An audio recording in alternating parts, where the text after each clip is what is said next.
আসসালামু আলাইকুম গাইস, আজকে আমরা বাঙি খেতে নামবো।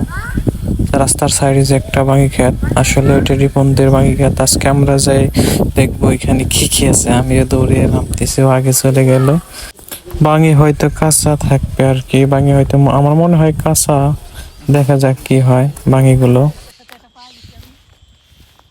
বাঙি একটা দেখছে, আসার সাথে সাথে এটা পাগলাম বাঙি, ভালোই সুন্দর বাঙি দেখছে। দেখা যাক। ভিতরে আরো আছে। রিপন কইছিল ওদের বাঙি দিলে খাবার পারবো না, এখন কি ছিঁড়ে নিয়ে যাবো। এখন বলছে যে ওদের বাঙি বনে আমরা খাইতে পারবো না, ওই যে ওদের বাসা। আর এই যে রাস্তার সাইডেই বাঙি আছে, অনেক মোটামুটি অনেক বাঙি আছে। দেখা যাক। এই যে একটা বাঙি, ওকে সব খাওয়া লাগবে। ওই বাঙি যদি খাই বা খাবার পারবি।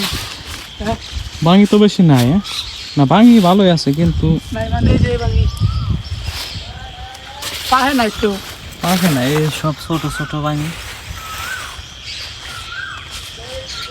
ছোট ছোট। আমরা আবার আসবো, বাঙি পাহে নেই। পাকলে পরে আমরা অবশ্যই আবার আসবো। রিপন চ্যালেঞ্জ দিছিল বাঙি দিলে খাওয়া পারবো না, এখন তো তোদের গাছ সব। তো কি করবো, খাবার পারবি? ছোট ছোট বাঙি, ছোট ছোট বাঙি size। সব খাওয়া লাগবে।